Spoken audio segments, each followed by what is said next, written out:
get started. Hi, everyone. Thank you so much for joining us this afternoon.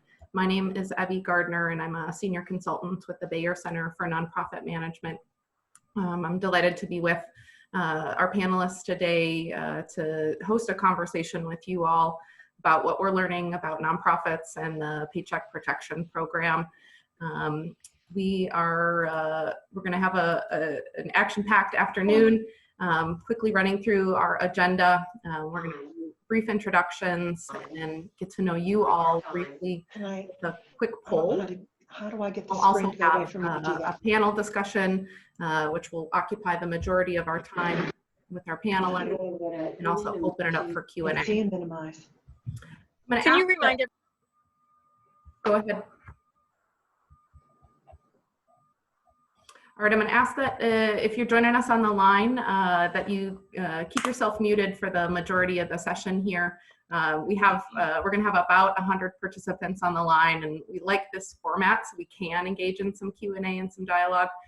But if you're not one of our panelists, until we sort of open it up for Q&A, ask that you unmute, and that any questions or comments that you have, that you pop those in the chat box, which I'll be monitoring throughout the session. All right, so another quick note, we will be sharing a recording of this session afterwards within the next 24 hours. So stay posted to your email for a recording, and we encourage you to share this with anyone in your network it might be useful for. All right, so I'm gonna go ahead and introduce our panelists today.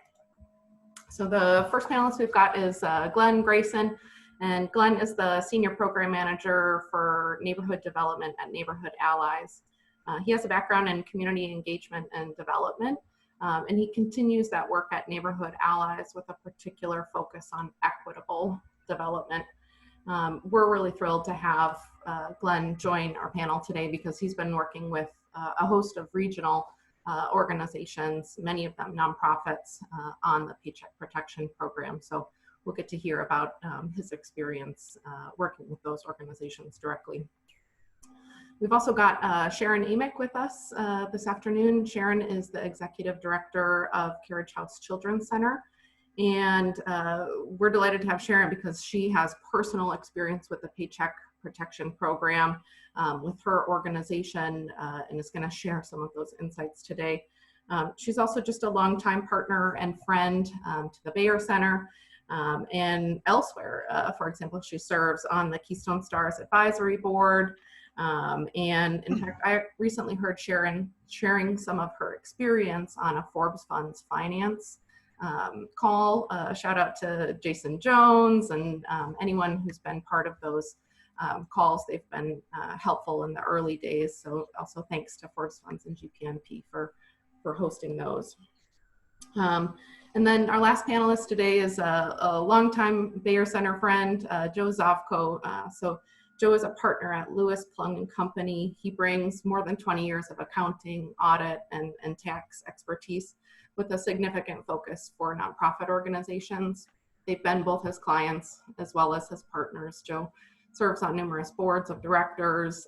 He is an active volunteer with the Bayer Center as well, which we're really thankful for, teaching classes, supporting with clinics. So we've got a great group of folks here with some different perspectives and some different backgrounds. So we're looking forward to engaging their expertise and insight.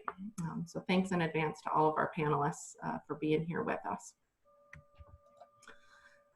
Really briefly, if you're not familiar with the Bayer Center for Nonprofit Management or the Covestro Center for Community Engagement, we are centers of Robert Morris University, and the Bayer Center is dedicated to supporting nonprofits, and the Covestro Center bridges business and nonprofit sectors in a meaningful way. You can see a mix of our programs and services there, but we are open books. We're happy to talk more about any of our services in more detail. You can contact us at that main email address or our main phone line, and we'll follow up with you. I'll also share my personal contact information at the end of this PowerPoint. We pick up the phone. We're eager to talk to you all and are supportive of your important work. So that being said, I want to thank you all again for being here today. I know many of us are on many of these calls and soaking up lots of information. So thanks for carving out some of your afternoon to join us. Again, just a couple of housekeeping things before we jump into the panel. If you can stay muted until we open it up for any Q&A, then we will invite any discussion, feedback, insights, sort of audio questions from you all. And in the meantime, if you have questions, comments, little shout outs, feel free to drop them down in the chat box, and I will keep an eye on that and engage our panelists in that feedback. And then again, we'll send a recording of this session afterwards. And so feel free to pass that along to anyone else. Panelists, anything else you need from me before we jump in? No, I think we're good. Thank you. Okay, so we're going to launch this poll because we're curious who's on the call with us. So there should be a poll that pops up on your screen right now. And so if you have the ability, if you're joining us through a device where you can see this poll, please feel free to answer these questions. Has your organization applied for PPP funding? And then the second question, if your organization has applied for PPP funding, did you receive it? So we're going to give just a few more minutes, a few more seconds for people to respond, and then we're going to look at the results.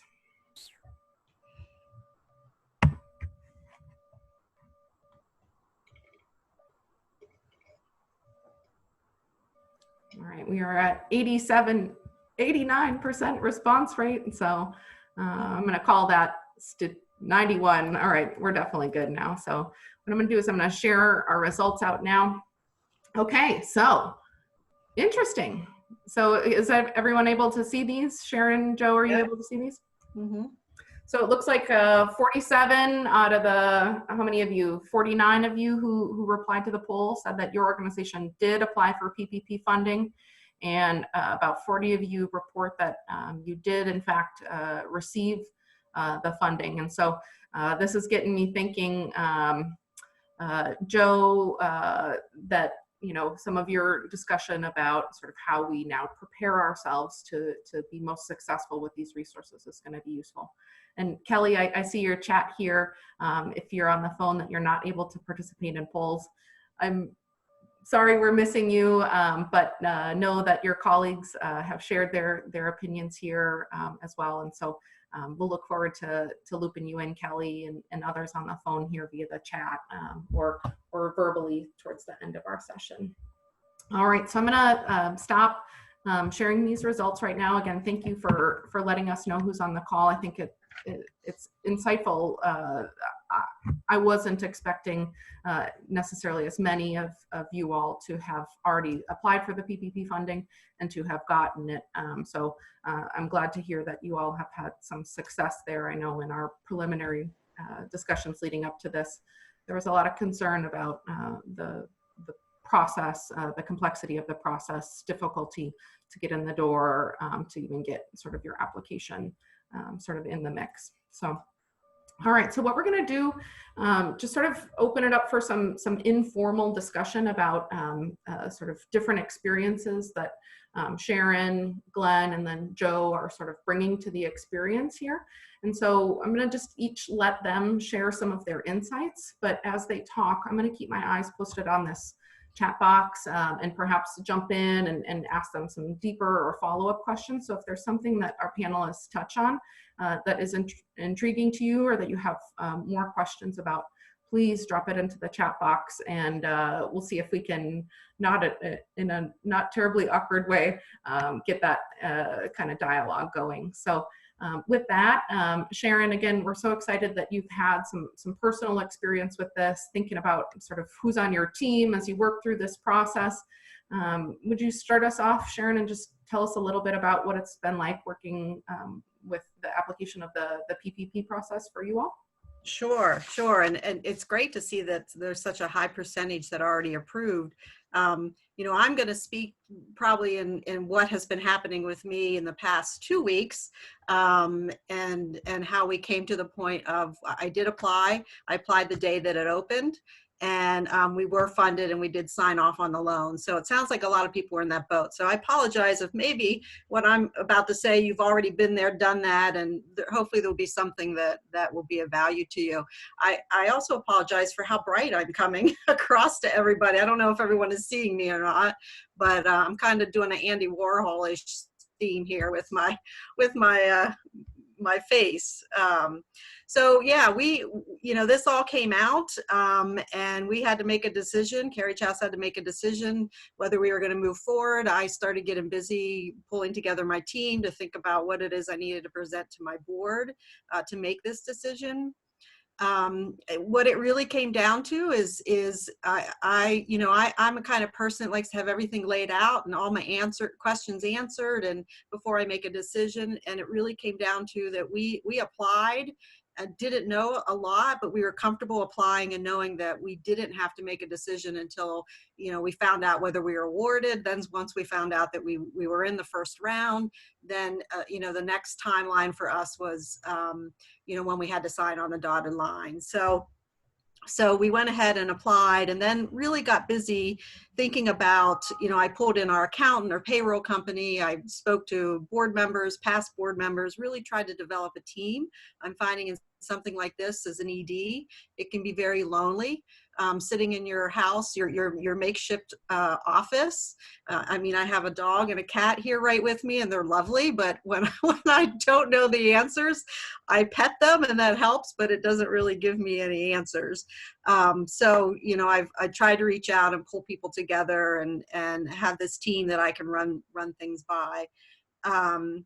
The other piece so once we applied and we had to kind of come back to the table and say, okay, what do we look at to make this decision?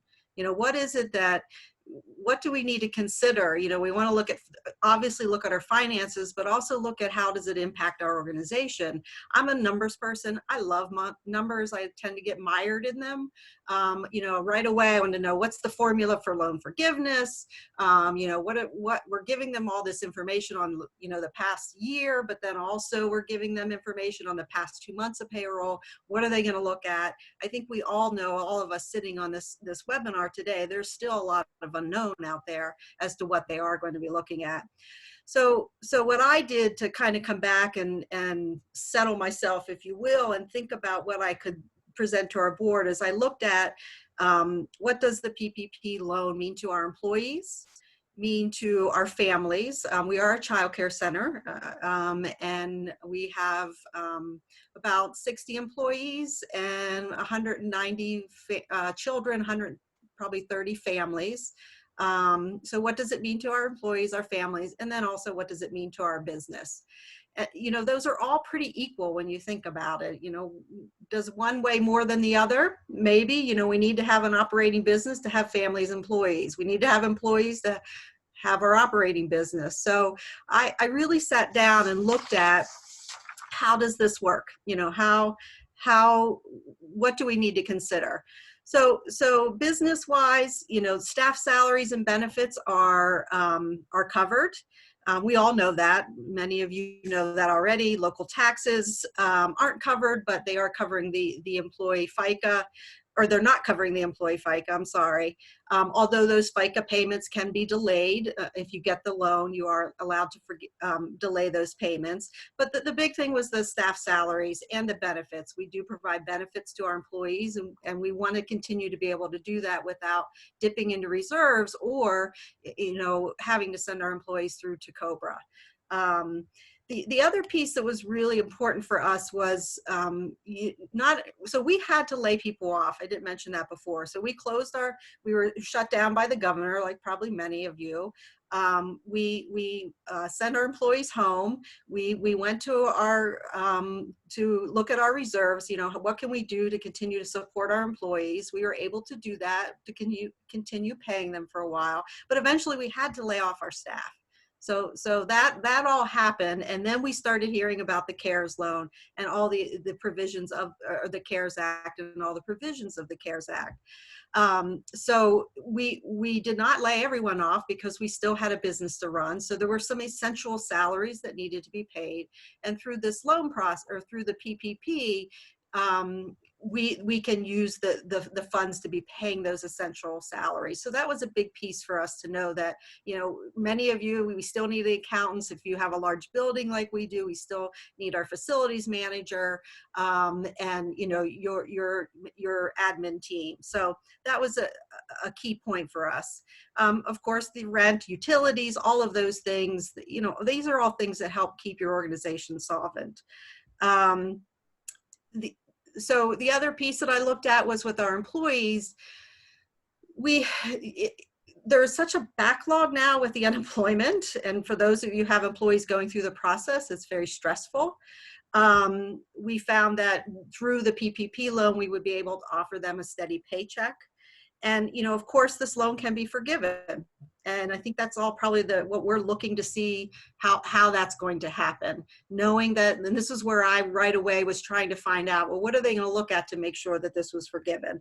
There's not a lot of language out there and about the documentation, the formulas that you should use. And I will say there is information out there if you Google it. You just have to be real careful about where you're getting that information.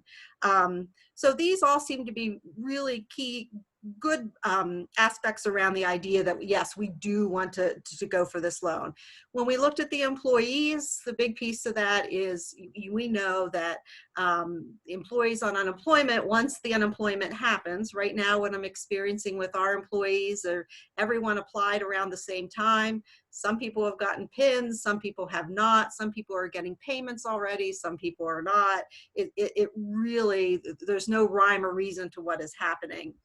But we heard right away from our employees that, hey, if I'm at home and unemployment, I'm going to be getting more money probably than if I'm working. So we had to really think that through, because we want to make, you know, we want our employees to not have issues with paying their bills and struggling by any means. So, so we did think about that. We also had to think about, what about at the end of 8 weeks?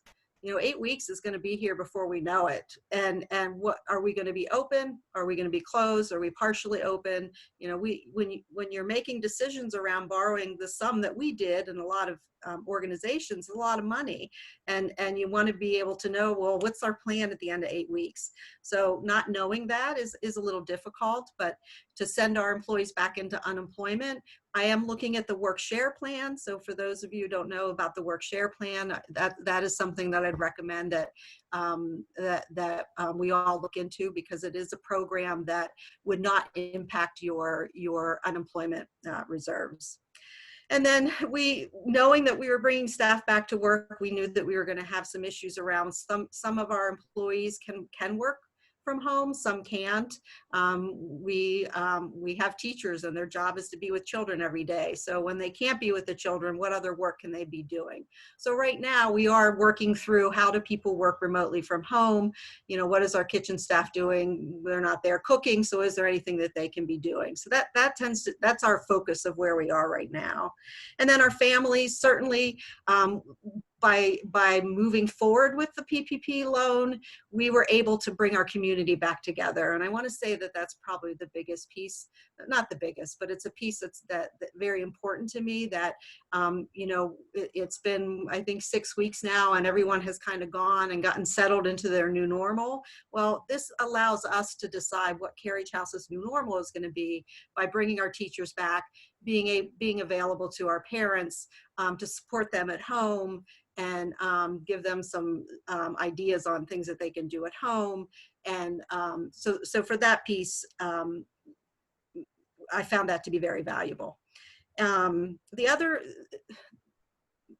piece that was important to me was, there's a lot of work to be done. And I'm sure many of you, as directors or business owners, we've had to close down. And when we recognized that we are not coming back to our business the same way that we left it, there are a lot of changes out there, a lot of new regulations, a lot of new requirements that we really have to figure out how we're going to reopen our business. And by using this loan and bringing people back together, there's more than just 3 of us who are currently employed trying to figure this all out. So we've developed a committee who's working at our return to work and care plan.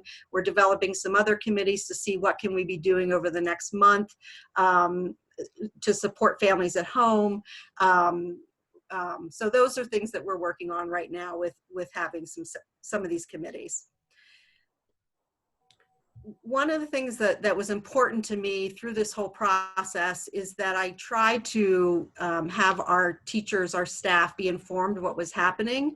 And so from the very beginning, I told them about the loan. I told them that we are looking at it. Some of them got back to me right away, said, hey, this is how it's going to impact us with the unemployment and the additional amount.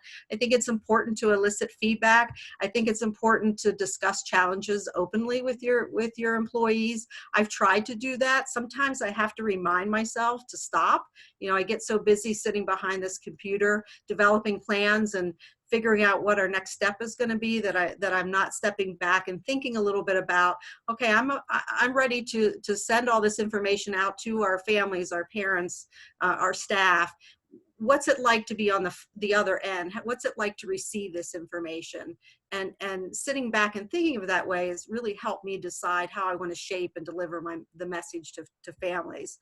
So we have tried to include our a discussion with our employees about this plan as much as possible.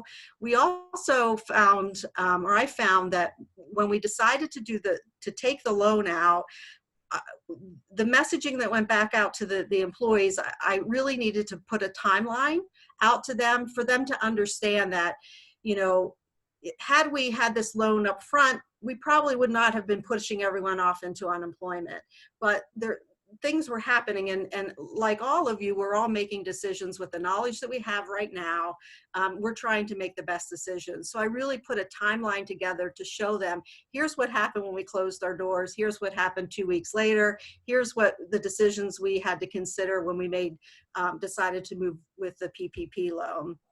I did send to Evie some really good resources around what I found to be very good resources. I would recommend that if you don't know the small business development centers, that's one thing that you can Google. I've worked very closely with the Duquesne Small Development Center, and they have been wonderful. They've been a great resource. I never knew they existed. I will never forget them now, and they can do much more than just help with the PPP loan. The Treasury Department, I tend to go to governmental websites, and I would encourage that you do that. I found that there have been websites that are putting formulas out for forgiveness, and right away I've checked those with our bank and with our accountant, with the Small Development Business Center, and they're all saying, no, we haven't really gotten anything from the government saying this is what it's going to look like. But there are some really good resources out there that you can access. So what has happened? We've hired everyone back on Friday. We were accepted Friday night, or actually it was the week before we were accepted. Friday night I had our closing. And so timeline, that was what, April 3rd I submitted, and April 24th I signed the loan.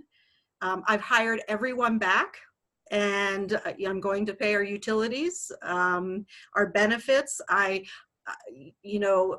doing exactly what this loan was meant for. Everyone that was let go at the middle of March, they are all now back on payroll. It's been a little bit of a struggle not knowing how the forgiveness is going to work, and hopefully Joe and maybe Glenn will be speaking to that.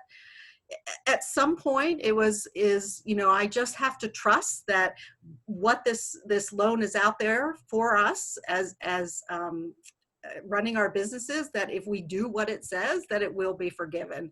It almost felt that, when I went in, I also must say that I've had a very good banking relationship. I know that hasn't been the situation for everybody. I have had a very good banking relationship, someone who did answer my questions as best that he could, and that has been very helpful. When I went in to sign off on the loan on Friday, it kind of felt like I was saying to him, look, I'm going to do a trust fall with you, and if you catch me, I'm going to sign on a dotted line. If you don't, then maybe I need to think about this. But we did sign, and we are moving forward. Great, thanks, Sharon. I like the trust fall metaphor. Yes. I think some of us may have been at retreats or things like that and had some similar experiences. So I really appreciate, Sharon, you're talking about some of the questions that you considered, some of the different stakeholders that you prioritized in the process. I also like your point about kind of like how you're using and engaging staff right now to think about what your new normal and what your model will look like going forward. We do have a question that someone is asking about the work share plan. I don't know if you could just speak a little bit more to that. And Glenn, I'm not sure if you or Joe maybe have any insight on that. It's sort of a new tool to me as well, so I'm curious to hear more about it. Yeah, you know what? I don't, but here's what I can tell you. I have not spent time researching it. So one of the other aspects that we looked at is we have a broker, if you will, for unemployment, and I've been in contact with them to see what our reserves look like, what our balance is in our account. And also just to kind of talk through, do we continue keeping our employees in unemployment, or do we move forward with the loan? And she was the one who recommended that if we have to come back to unemployment, that we look at the work share program. So at this point, I will say to Google work share. It is a program through the state, and the idea, and I don't know, maybe Joe and Glenn know a little bit about this more than I do, but the idea is that it would not impact your reserve. So with unemployment right now, we know that 50% is covered by the federal government. So 50% of what goes out to unemployment will not be charged against your unemployment account. I know that a lot of unemployed, I've been told anyway, that they're really lobbying at a federal and state level to get the other 50% covered. But what she shared with me was that we really should apply. Apparently you need to apply to this program through the state, so that if we do have to lay anyone off, we can go through this program and it would not be charged against our account. Other than that, I'm sorry, I don't know much more, but I think probably if you Google it, you can find it where to apply at a state level. No problem. Joe or Glenn, any sort of insights or that you have on the work-share program? No, this is the first time I heard about it. Anyone else on the call who has any experience with this work-share program? Again, you'd need to unmute yourself, and then after you come and remute yourself. But just open it up to the wisdom of the group.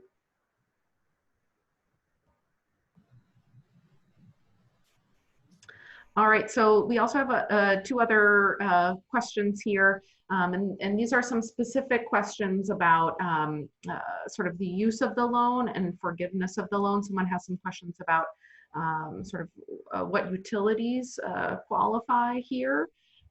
So I don't know if Sharon or Joe, if you're able to speak to that. The person asks electric, gas, phone, insurance, anything else? Right now, it's electric, gas, phone, telephone, internet. They're the ones that they're talking about right now. Okay. You know, they have something called transportation too, but no one really knows what that is about.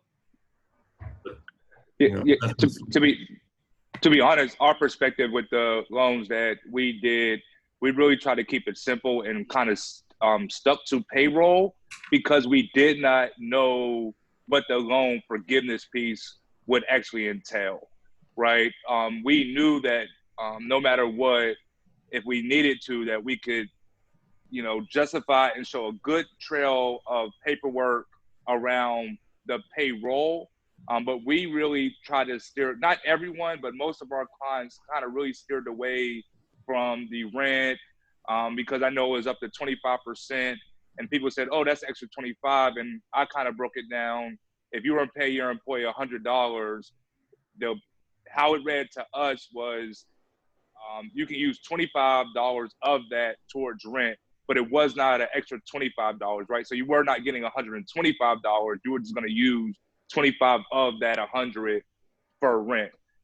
And so we really just took the approach of, because we did not know what the forgiveness piece would look like, we really kind of encouraged people at their own risk to really focus on the payroll as much as possible. Right. Okay, great. But everybody took different, variations of things. Mm-hmm. I think I see what you're saying, Glenn, about sort of how the amount is calculated. how that might not necessarily be different, and how focusing on the payroll portion was sort of a more conservative, sort of streamlined approach to the thinking there. One of the other things that people are thinking about here is, and we're going to get into this more with our other panelists and into the Q&A a bit, but thinking a little bit more about how do organizations prepare for forgiveness of the loan, and some people have some specific questions about maintaining employment levels, and if they've needed, sort of as you have, Sharon, needed to do some furloughing in the meantime, sort of how does that fit into the picture? So just for our panelists, Glenn and Joe, then as we move into your section, those are definitely things that people are curious about, if it makes sense to touch on them. Otherwise, we'll definitely make sure we come back to those at the end. But I want to flip it over to Glenn now. You've got just a wealth of sort of knowledge about this program, how it's been playing out in the community, and so excited to hear what you've been experiencing with the PPP. Well, thank you again. Thank you to Bayer and you and everyone for putting this on. I too am going to shift from what I was thinking, just based upon some of the responses. From our perspective, again, Neighborhood Allies, we're a local nonprofit as well. We really believe in, and really when the $49 billion was announced, we really thought hard on who was going to be able to apply. And if they were able to apply, who was going to have the resources to get to the finish line. And as we looked at that, we realized or thought that our small businesses, our local nonprofits, really would not have the technical assistance to really get through this process. And that's how we came about, and really reaching out to different banks to say, this person might have an account, at PNC, but it's not a business account.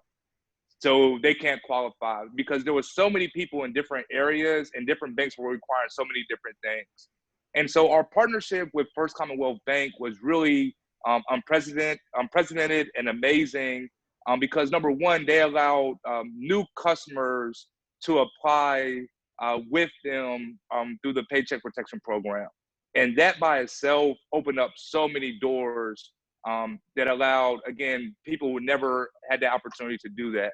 And I always feel that a lot of times organizations or individuals, number one, sometimes we don't have the opportunity, and then we get the opportunity, we don't actually have the tools to succeed.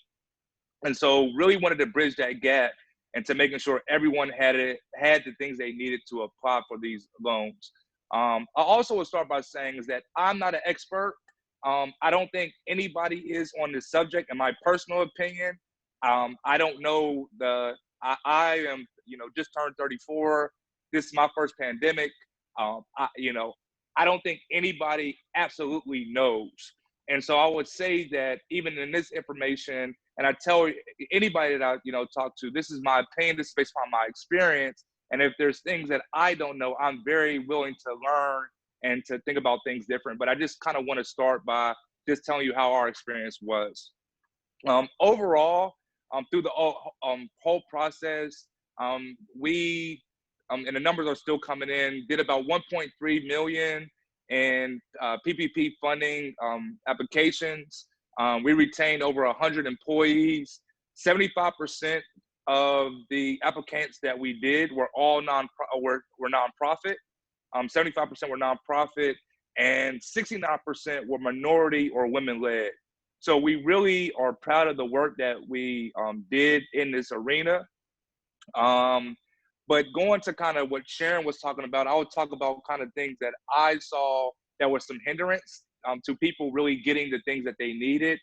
So number one is having the information ready and available to go. I think a lot of times we, especially in the nonprofit world, might think about accounting as the, last thing when it comes to just having things intact, or if you need your 941s real quick, where are those things at? So really having a place where you're keeping all your information that is very accessible, that when times like this happen and whether it's a loan or not, that you're ready to go. Two, I will state that we told people to look at this as it's a loan.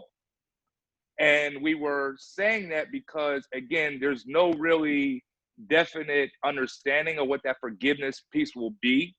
And so we didn't want to advise people to, take out money, as Sharon was saying, that really put them backwards, right?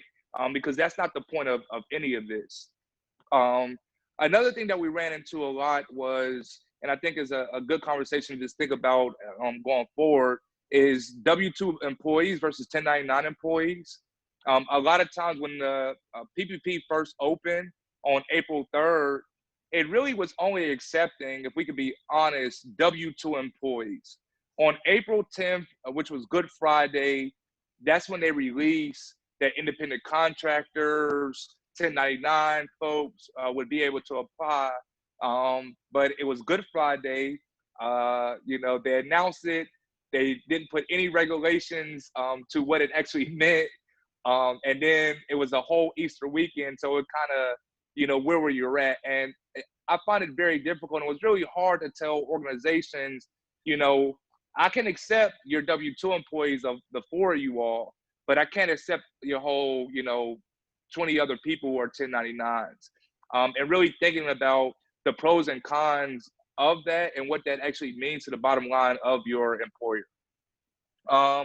And last, it was very funny to me, especially with the executive directors, really trying to get the information and get the board of directors and everyone together to approve the loan. It was, I can't talk to them right now. I'm like, they're not available. I said, well, I'm in the house. I can't go anywhere. I don't think people are on vacation. How do we expedite this process where people, again, you have a good board where you know that you can go to them quickly and they trust you around, these type of things. But overall, again, I think that the process was changed every day. I remember when we first started with First Commonwealth Bank, we needed 944s. 2 days later, it was 941s. 2 days later, we're not accepting any payroll stubs. 2 days later, it was just different things. So from the perspective of kind of where I was sitting, it was moving, and currently it's still moving. But the reality of it is that if you were not really in the first round or put your application in already, from what I'm hearing, there's probably 2,000 to 3,000 leftover just loans that need to be submitted even before they get to the new ones that are supposedly allowed to do that. And then with the SBA closing and shutting down and everything else happening now, we're just in a real limbo space of what's happening. But the experience, and I think the experience not only for our end was a great learning tool, but also for the individuals and the organizations, in this process to really think, what do I have in place? Where do I need to go? And, how do I survive, right? Because I think at the end of the day, we are in a place where we're trying to survive, but also be smart enough with our resources, because a lot of our funding sometimes, especially from the nonprofit side, comes from giving, right? And it's really hard in this time to really think about those things. So we're really excited about what the work that we did, the assistance that we were able to provide, because I think if we were not in that place, a lot of the loans and people who really needed the loans and the equity of the loans would not have been there. So I'm sorry. I'm so sorry, Glenn, to interrupt you.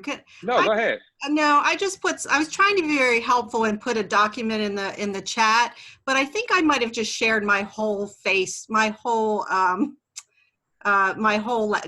desktop. I don't know if Evie, if you can go in there and delete that, I would appreciate that. I am trying to be very helpful, and I may have done shared more than I want to, so I appreciate if all the attendees maybe not click on that. And as the administrator, are you able to go in and to delete that? Let me see. Let me check, Sharon. Yeah, I apologize, Glenn, to interrupt. And No, you're fine.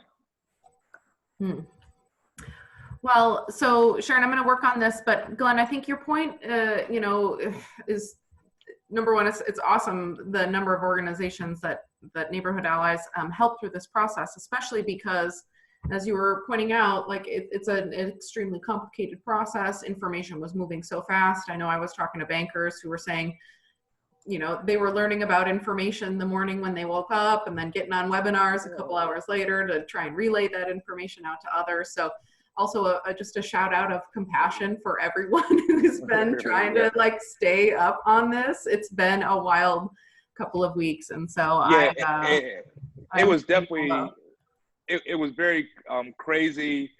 We on April 3rd, it released on April 6th. We had a webinar just to really kind of prepare people and what the bank was currently asking for us to do. We had over 150 participants on that call.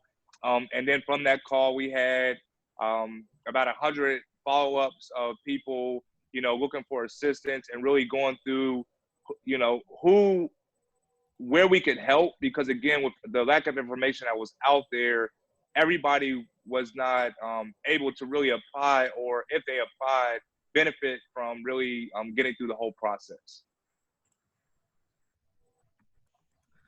All right. So tell you what, as I'm working on this, there are definitely some additional questions coming in about, you know, how you can work with your employees and sort of what some of the employment kind of considerations are in this. There's some more discussion about sort of what expenses we should think about being able to cover with this. So I'm going to jump into some of those questions after we hear from you, Joe, if we didn't touch on them. And then, but Joe, I'm going to hand it over to you, and then we'll continue engaging your questions, everybody on the call here, and then open it up for some more Q&A. So Joe, I'm going to hand it over to you. Thanks, Evie. What I'm going to do, talk to you about is more of we just got the PPP loan. Now we're going to talk about the forgiveness. I'm also talk to you about other programs that are out there just to make sure that everyone's aware of them. So I know this is probably where a lot of questions come in. And it's like Glenn and Sharon have said, this is all, it changes daily. But this is what it is as of today. There's going to be questions that I'm not going to be able to answer for you, but I'm going to give you a good idea of what it's going to be like. So first of all, when you got the PPP loan, it was based off of 2.5 times your average salary. Okay. Now, when you talk about the forgiveness, when they talk about salary, it's only for 2 months. So you got to make up that other half somewhere. And that's what comes into the rent, utilities, and everything like that.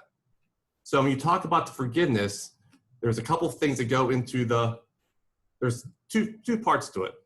You got to figure out the cost. You got to figure out how much is forgiven, the percentage. So the first thing they look at is cost. And you look at your payroll first.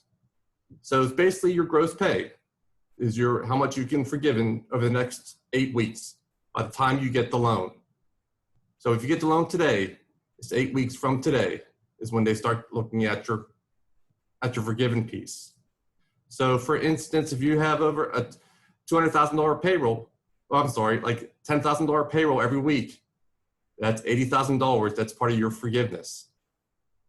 However, you have to look at everyone's salary as well, because if they make over $100,000, you're capped at $100,000. So for instance, if you get paid weekly, your employees, no employee can make over $1923, which is $100,000 divided by 52. So there is a limit. So that's, first of all, that's where your payroll comes in. Then you have to add into that number your health insurance premiums that you pay over the 8-week period. So it's basically 2 months of health insurance premiums. Then you also have to add in your retirement. So if you add all those numbers together, that's your payroll cost. Okay? So you figure out your payroll cost. Now you got to figure out your other stuff, which is your rent, utilities, your mortgage interest, if you have a mortgage, just the mortgage interest. And you have those two numbers together. So then you have your total of your payroll costs plus your other. And that's how much you could have forgiven. The only thing you have to watch out for is that no more than 25% of the other category can be part of your loan forgiveness. So that's something you have to watch out for. They want most of it to be in payroll. So once you figure out that number, then you can figure out if you have enough to spend, that you spend enough for your loan. So say, for instance, if you got a $1 million loan, but you only spent $800,000, you would have $800,000 forgiven, $200,000 would be a loan. That's simple. So once you figure out your expense side of it, then you have to figure out how many employees you have. So what you have to look at is how many this is the generic way. Look at how many employees you had before the pandemic, basically before February 15th, 2020, to how many employees you have by June 30th. So if you have less employees, your loan is going to be, your forgiven piece is going to be a percentage of that. So say, for instance, if you had 5 employees as of February 15th, and at the end of, by June 30th, you only had 4, that's 80%. So it'd be 80% of their total expenses would only be forgiven. So there's 2 pieces to it. You got your expense factor, then you got your employee factor. So that's real. I know there's gonna be a lot of questions for that, and I can answer them when through the chat box, but that's basically how the loan forgiveness works. Then there's a couple of other different types of credits out there, or other things out there that nonprofits can use. One thing that I know Sharon talked about was the deferring of payroll taxes. The rule is that if you get the PPP loan forgiven, you're not able to defer taxes, payroll taxes. However, you don't know what that is until June 30th. So the rule is that as of from March 27th till the date you know how much is forgiven, you can defer your employer portion of payroll taxes, as long as you're less than 500 people. So that's something that's a lot of nonprofits don't know that. So that's out there. And that's payable over 2 years. Half it will be December 31, 2021. The other half will be December 31, 2022. So that's out there as well. There's also, it's called the sick leave wage under the CARES Act. There's a sick leave wages. If you, if someone that you know, or if some of your employees have the virus, you can pay them even though they're not working. Then you get a credit on your tax returns, on your payroll tax returns. If you have someone who you're taking care of because they have the virus, you can get a credit on your payroll tax returns for your employees. And if you have if you have to stay home because of the daycare, because all daycares are closed, and you're not working, you have to take vacation or sick days, you can get a credit for that as well. So there are things that out there that you can take in addition just to the PPP loan.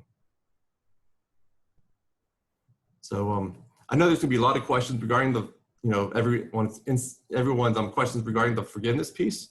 So if you have any questions, please let me know. So we've got a number of questions here. One I think that is, maybe good to start with, especially for loans that are larger in size. You sort of increase your, the likelihood that there could be some auditing or some closer looking at your forgiveness.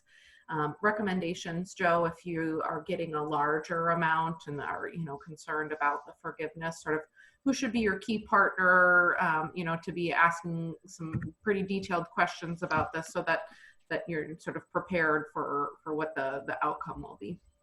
Well, they just came out, just to let everyone know, they came out yesterday. The government said that they're going to be auditing anyone who got more than $2 million in PPP loans. So that's something you definitely want to make sure that you talk to someone.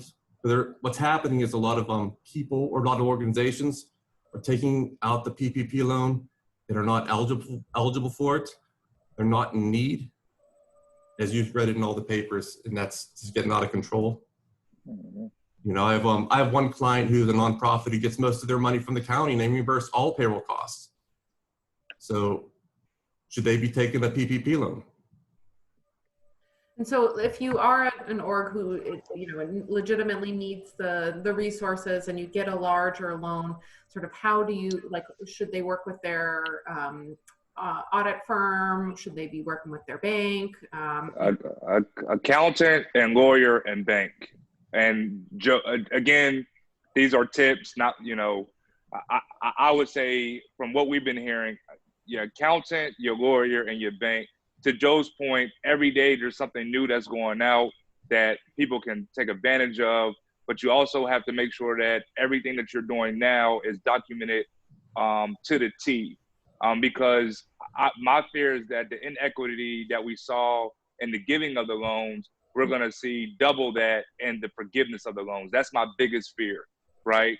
Because, again, how do you justify, whether the regulations, as people in the SBA and the government start seeing more, bad cases, I'm pretty sure they will, strengthen the things that they're going to require from it now. So that first round, the people in the first round who, just got theirs might have different requirements than in the second round because there's just different things that are coming out, right? So I think is you as an executive director, this is not going away, using this time to learn, the accountant, making sure that you're keeping direct records. And again, I don't know where people got their loans from, right? I don't know if you went outside your bank for a different resource to get your loan. A lot of our clients did, right? So this might be the first time they might be a PNC customer, but, took the loan through First Commonwealth Bank. Do you move that money over to PNC? Again, what we advise is to keep that money at First Commonwealth Bank because it's separate. You can have, you can keep good records of how you're utilizing that money from that account directly. So you're not, quote unquote, seeing to be robbing Peter to pay Paul. So again, accountant, executive director, lawyer, and really just staying abreast as you can. Great.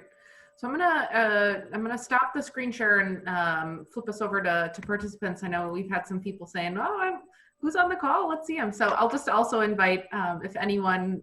We have a lot of people with their screens off, but if anybody's looking to say hi to any of your other nonprofit colleagues, join Marilyn and Mary Ellen, who I can see who have their videos up. More than happy to have people bring up their videos as we sort of move into more of a dialogue here. So feel free to join us via video if you'd like. But so we have some more questions about sort of the loan amount and what it can be used for. Hey, I'm seeing more faces here. Hey, everybody. Great to connect with you. I'm going to just toss a couple of these out there. Again, if you were someone who asked this question or you have a similar question and I'm not quite capturing it right, now I think in sort of the last about half hour that we've got could be a time where we just, again, judiciously, if we have a question, we can unmute ourselves and sort of toss an idea in there.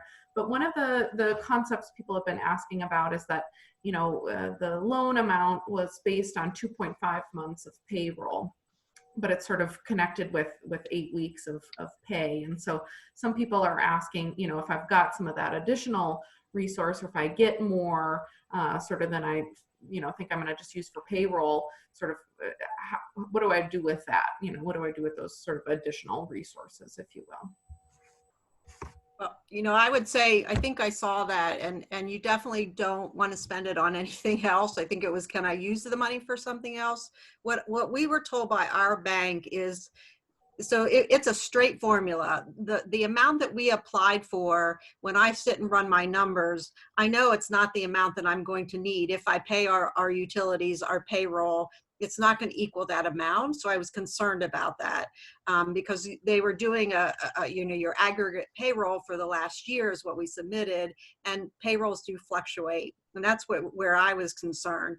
What we have been told is that we would just pay that back in a lump sum, whatever we don't use, and hoping that there would be no penalty for that.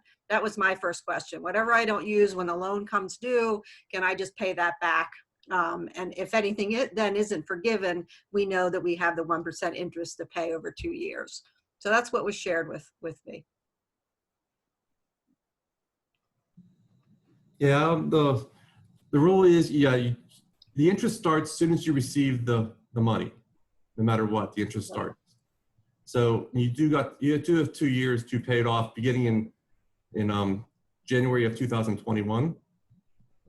But you can pay it back as soon as you want to, as soon as you can. Yes. So you can, since it's a loan, you can say, if you have a line of credit that's at 5%, you can pay off the line of credit and just use that as your loan. It might be cheaper that way. Right. Yeah, so there's many ways you can handle it. Mm-hmm. But definitely don't use it for anything. Don't use it to pay for something that that you normally that isn't part of the loan requirement. And I that do also is. Go ahead, Sharon. No, I just wanted to say, I had a moment of terror when I thought I shared my whole laptop, my screen, all the information on my laptop. But I think, Evie, you said it's okay. File. It's actually just a PDF. It is a PDF. So my please don't anyone open this. We're good. I still am like, oh my gosh, because when I open it, it takes me to my desktop. That's a document that I got from the Small Business Administration. I will tell you that what I have here is kind of flagged and marked and been up. It is a really good Q&A, and it comes from the government. As the SBA gentleman that I work with said, you got to go there because you can at least believe 80% of what you're reading. So that's a really good document. So if you can go and download it and print it off, I think you'll find there are a lot of and it's something that I can understand. There is some legal language in there, but it is more or less like a question and answer document that might be helpful. Yeah, it's not an exciting read, but it's informative and user accessible. So actually, Sharon, a quick follow up on that. Someone was asking about the what is it, the SBAs or the Small Business Development Center. Yes, those. Somebody was asking about the SBA offices, but you were talking about the Small Business Development Centers. Those are located, I think, at the University House, right at Pitt and Duquesne. Pitt has one, Duquesne has one. So there's the SBA, which has, I think they're in, Joe, do you know where they are? I think they're north of us. They're their main headquarters. And then the SBA offices, and then I think there's these local affiliates. I could be wrong on this, but I do know that Duquesne, the SBDC, if you Google them, you can register with them, and it would be nice to have somebody here. I don't know if anyone's had experience with them, but my experience has been really wonderful. They were very attentive. They're slammed like everyone else, but they were still answering emails, and that's where I got this document from. That was just really, really helpful. So it does sound like some people have been having trouble connecting with the SBA offices. So it sounds like go to the SBDC, Small Business Development Center, and Duquesne should pop up, and I think there is one at Pitt as well. Great. So so we have some additional questions about the employees sort of connected with all of this. So we have one question that's asking, can you essentially give bonuses or some additional compensation to employees who've been working March and April? And I'm guessing the person who's asking this question is asking, can we use PPP funding to give that additional funding to our employees? If the person who asked that question has any clarification, feel free to pop in there. I would say I would be careful about that because there's really not guidance, but you also have to watch out if you don't reach the $100,000 too. But if you take a bonus and you times it by 52 weeks, it might be over $100,000, so you're limited what even counts. Yeah, I'm with Joe. Two things that come to my mind. Number one, documentation beats conversation, right? So everything you do with this money, document it. It's going to be the best thing. And two, you can use the money. Will be forgiven is a different answer, right? So like that's how I would think about it. And that's why you have to document it. Anything that I would keep it super simple. We even asked somebody asked if I took it out and gave cash, does that matter? It does, because there's no documentation. You really, my opinion is keep it very simple, keep it precise, document. If you buy a piece of gum for 25 cents, document where that 25 cent gum you can't get gum anywhere no more for 25 cents, but document where that is at, because that's going to be your biggest defense on the forgiveness part. You can spend it. Are you going to get forgiven for it is a totally different question and answer. Okay. I appreciate that, Glenn. And I'm hearing or seeing some comments. Somebody's asking, what if we had planned raises in the mix? To Joe's point, those might be less likely to trigger that $100,000 threshold. And then Carol is also saying, per conversations she's had with her accountants, that you know, this higher level of compensation would just be sort of qualified as part of your payroll. But again, you know, I think talk to your accountant, make sure you look at the terms of your loan and those sorts of things. Yeah, I just watch out. You have to look at what the intent of the whole program was. Yeah. You know, if you're trying to get around it, if you're thinking you can get around it this way, it's probably not right. But in my opinion, is plan raises, probably just keeping yourself running is probably good. But if you're just trying to get around, getting it all forgiven, that's probably not correct. But this is the federal government. It's not us auditors coming in there and looking at it. It's the federal government. This is, you can go to jail. I mean, basically what's going on. Right. I was the one that asked the question. We'll be nowhere near $100,000. Yeah. No matter what we do with it. Like I said in the question, we gave our direct care staff for residential a $10 an hour bump in pay if they didn't call off and came to work. If they had to work in a house that had a COVID patient, they got a $20 an hour bump in pay. Fortunately, we didn't have to do that. But my question was, there was a lot of, we've paid everybody during this whole time, regardless of whether they were working or not.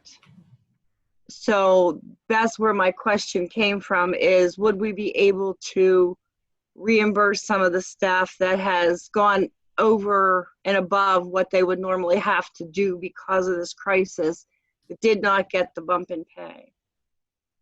I would say yes. I mean, just what your explanation was there. I mean, that's part of doing business, really. It's not trying to give the owners or the board, you know, executive director. No, I mean, we're not trying to rip off the government or do anything like that. We're just trying to help our guys out a little bit. Right. So again, it sounds like these would be payroll associated costs, you know, that would go into, you know, compensation for your employees, which, you know, is a sort of a tighter fit. Right. Funding. Hey, Joe, would you suggest on that situation, and again, I'll get to your expertise on this, that would you pay the regular payroll through the Paycheck Protection Program, and it seems like they have some extra resource, or they have some resource, you had the resources to pay, would you pay the extra bonus from not the PPP program? Is that the smartest way to go about it? I mean, in your thoughts? If you're going to pay a bonus to, I mean, each bank can be different in what they're going to accept. But if you're trying to get around the system, I would probably not put it a part of the loan forgiveness. You know, but if you're, say for instance, if you want to pay a bonus to executive director of $10,000 or something like that, I probably would be questioning it. But for what she was doing, I would say it's a part of doing business. Yeah. No, I'm agreeing. I'm asking, would you pay the extra 10? So from what I'm hearing, correct me if I'm wrong, if you were paying $10, now you're paying $20. I guess what I'm asking, is it smart to pay the $10 from the Paycheck Protection and pay the other 10 from your normal, you know, expenses and salaries? I would just pay them all the same. Gotcha. Are you thinking of running 2 payrolls or? No, I was asking just for clarity if it, I was just, having a conversation and thinking about, okay.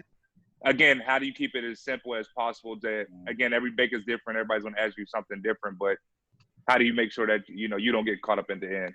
Yeah, I think we have to just realize, and this was the struggle for me because I wanted a formula and I wanted to know before I sign on the line, what's going to be forgiven. It does state in this document that I sent that payroll consists of compensation to employees in the form of salary, wages, commissions, or similar compensation, cash tips or the equivalent. So payment for vacation, parental, family, medical, or sick leave is also covered. So yeah, I think it is where we just have to know that if you are going to do a bonus, there's a chance that they'll come back and say, if my payroll ran at 100,000 and 20 of that were in bonuses, that 20,000 would not be forgiven. Okay, thank you. Yeah. Gotcha. We have another HR or sort of employee related question here, and I'll actually ask, there's somebody from Family Links who's asking this question for us, and they're asking about wages covered under program funded grants, asking if those wages will be allowed for forgiveness. Maybe just some clarification about from our colleague here at Family Links. Any thoughts on sort of why they might not be, or why you're asking about it or concerned? So cost reimbursement grants from the government already is the direct question relating to wages connected to those grants. I've been getting conflicting information on whether that payroll would be considered forgiven. This is, I kind of brought this up before. One of my clients has the same thing, except that all their salaries are done by program funded, meaning they get reimbursed for all their salary expenses. And so they're basically double dipping. I would definitely talk to your funder and let them know what's going on, because I don't know if the government will know that, or the banker will know that if they don't ask the questions. But I would definitely because what's happening is that you're double dipping. You're getting money from the federal government. You're also getting money from your from your funder. And you're getting double. Mm-hmm. So unfortunately, I don't know that we have specific sort of answers for you there, but it does sound like, talking with your banker, talking with sort of your grant administrator, sort of playing a little liaison sort of between those entities to get a little bit more clarity on it.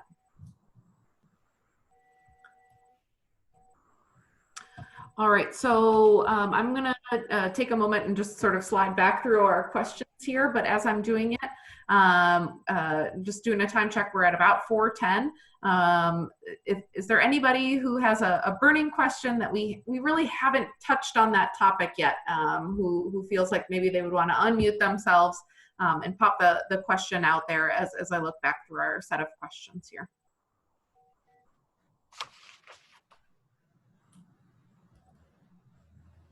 There was somebody who had a governance question, for example, and I'm always a sucker for governance, so.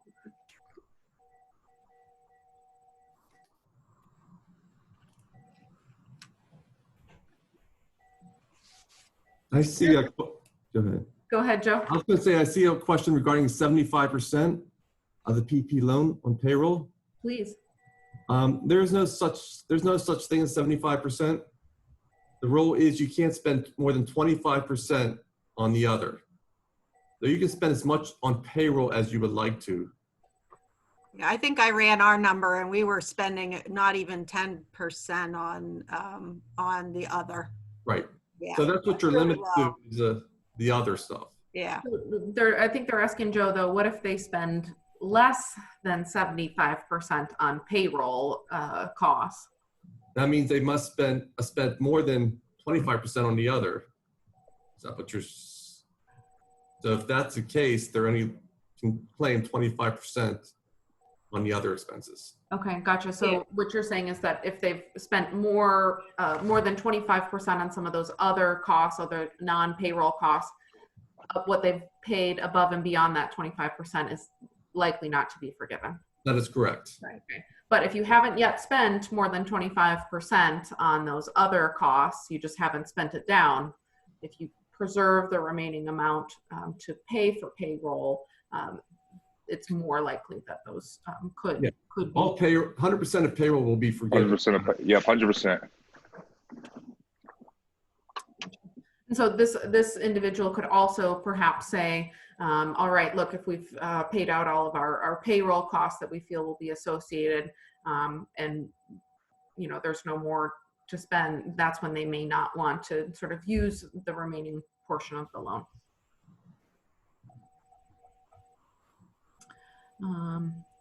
So essentially somebody saying they asked and received perhaps more than they needed. Right, which is okay still. It'll just be a loan. Yeah, you can just give it back. Yeah. We had certain situations where we actually we did the numbers and took less than what they actually could get, just because of those same reasons. So, and people ask, if I don't spend the money, do I do this? They give it back. Okay.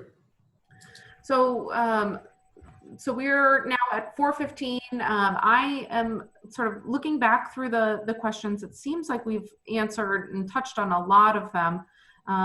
Somebody here is asking sort of the need to return staffing levels by June 30th, and sort of, maybe talk to us a little bit more about sort of, if you've had to do some furloughing or things like that, sort of what the time frame is around when you need to be bringing people back on board, how long you need to keep them employed at that level, and things like that.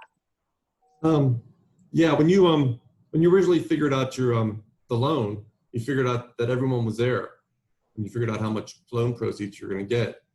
Now, when you figure out the loan forgiveness piece, you look at your employees, and you might have laid off like 10 employees or 20 employees. So the whole point of what the government wants you to do is to bring them all back by June 30th. Now, that date might change, because especially if you're on the second phase of loans, because June 30th is coming up pretty quickly for them. Right. So that might even be extended. So I don't know that for now. That's just something that might happen. But the whole point is that they want you to come back to whole before the pandemic to after the pandemic. Yeah, I struggled with that at the very beginning when this first came out, because we were closed, and I kept thinking, well, I can't bring them back. And then we had to really wrap our minds around, well, then we're going to be working from home. And what does that look like? And some businesses, there is no work from home, that you're just paying your employees. We're kind of liking to now becoming an unemployment agency, if you will. I've heard that being mentioned many times, that this loan is to take off some of the burden on our state's unemployment system. So we are able to work remotely to some extent, but I did read of a gentleman, I think in California, who he was not bringing back everybody. And again, this was when it first came out, and was worried about his loan forgiveness. And I thought, it doesn't matter if you bring them back or not. It matters if you're paying them a paycheck. That's the purpose of this. Right. When you talk about the loan forgiveness piece, if you bring them back, like now, you're either going to be paying the money to the people or paying it back to the government. So at the end of the day, you're still going to be giving the money to someone. So it's just, you have to determine what that is. So, and plus, a lot of people might like it better that they're on unemployment, because they might be getting more than they would working for the organization. Because unemployment's pretty good right now. I mean, you get $600 a week on top of what you normally get. So yeah, we struggled with that, Joe, and it is good when it comes. Right now, it's not happening. A lot of people haven't even gotten their PINs yet, and so I think there was a little bit of relief when our employees heard that they have a full paycheck coming to them in April. We pay monthly, but then there are also, like you said, Joe, there are those that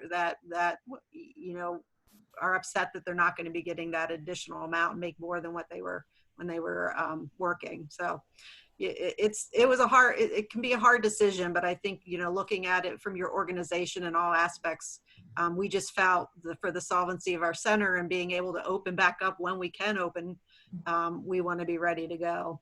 My hope is that the governor will, we're planning maybe June. Some centers are looking at in May, but we're hoping that we are up and running, even if it is not at full capacity, to some extent before our 8 weeks is done. But we don't know. We don't know if this soft opening is going to see a rise in our COVID numbers, and then things are shut down again. There's been lots of talk about we may all be coming back only to turn around a little bit later to be going being closed again. So it's really hard when you don't know, when you don't have answers, and it's hard to plan when you don't know what's happening. Yeah, and I see a comment here from Marilyn as well that thinking about retention of staff is a top concern for their organization. So many nonprofits have such highly specialized and uniquely hearted and minded people working for your agencies and towards your missions. And so replacing this talent is not an easy task by any means. And so thinking about how we retain these folks and keep them satisfied in the interim is going to be an important step. So thank you for that comment, Marilyn. We do have one specific question about the $100,000 per employee limit. Does that limit include salary and benefits, or is it just salary in that? That's just salary. Salary. So if they get salary and benefits that take them over that $100,000 threshold, sort of how does that factor? It's just salary. Yeah, salary. Benefits, Yeah, they're going to cap them at 100K. I mean, yeah, 100 no matter what. All right, so other burning questions from folks that are on the call with us. Feel free to pop them into the chat box or call them out. I see Joe waving here. That's all Joe has. Yeah, hi. Sorry, I had a quick question related to this staff retention issue. So while we were waiting for the PPP loan application to process, we went ahead and retained our staff because we were in that situation where we had a great team and we didn't want to risk losing any of them. So are we able to use the funds that we have received as the PPP to pay for, say, for example, the middle of April payroll that we just ran? Does it have to be used entirely within that 8-week window, or do I have to use it by the end of that 8-week window? It's supposed to be during the 8-week window. They say it's supposed to be incurred and paid. Right. But there might be some more guidance coming out for that definition. Yeah. Joe, what our banker told us, because I had this question when I sat down. So I closed on the loan on April, what month are we? April 24th, this past Friday. All of my loan documents go out 6 months. So what it reads is by November 24th, which is the 6 months, is when my loan then will become due. What I ask him, because we pay monthly and we pay on the 26th of every month. So I have gone back and I've readjusted our payroll because I said to him, okay, I'm going to run a pay on May 26th. And we signed off on this on April 24th. So May 26th is in the middle. And then my next payroll would be on June 26th. But technically the 8 weeks is up on June 24th. And I said, is that going to be a problem? And, he looked at me and said, well, I don't think it will be a problem. And I said, okay, but I'm going to go back. So I have readjusted our payroll so that I am paying on May 26th for 4 weeks. And then on June 24th, I bumped it up 2 days for the second payroll. Not sure that was necessary, but that's where I felt I could, I don't want to take any chances. So, I could have until the end of June, that June 30th date, because that's the other date that we keep hearing about to pay. And I would have been okay with the 26th, but I just decided to move things around a little bit.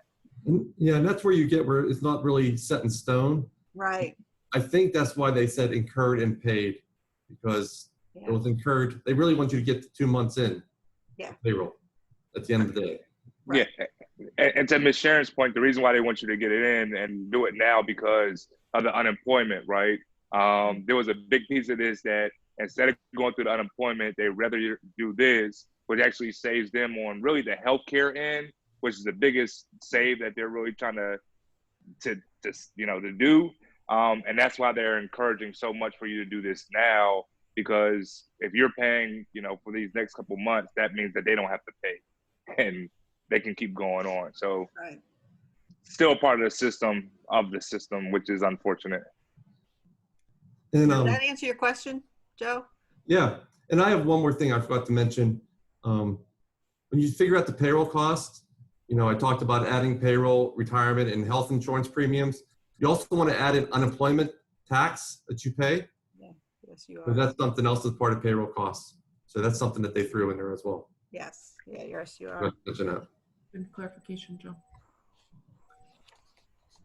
All right, I'm doing a last call for other questions. I love how Joe just gave us a wave and then popped in with his question. So I'll invite others to do so either through through a voice option or through the chat box here.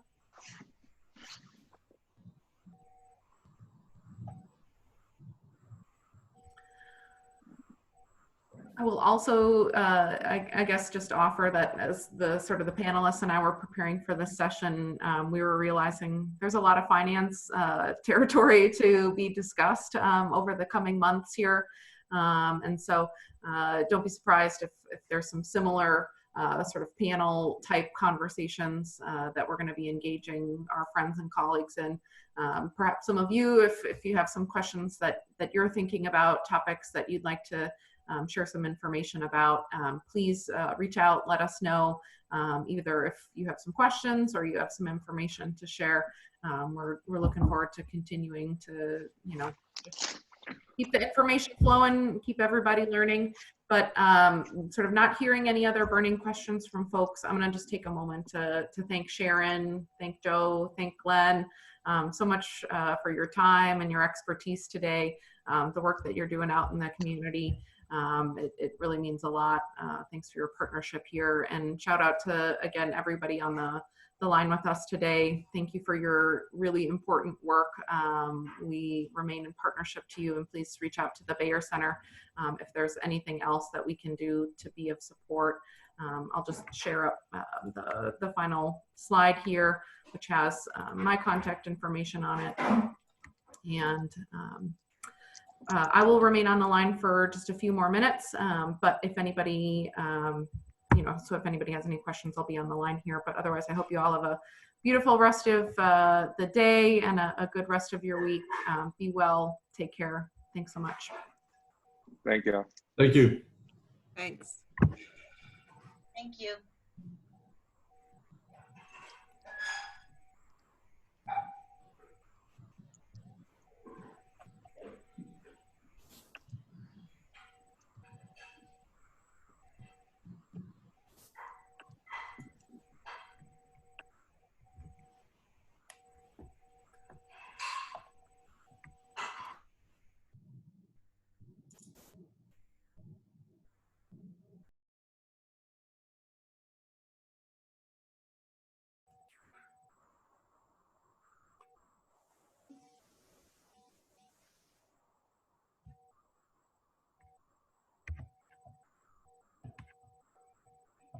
All right, I'm not hearing anything else, so I'm just going to go ahead and end this meeting for everybody. So thanks all. Take care.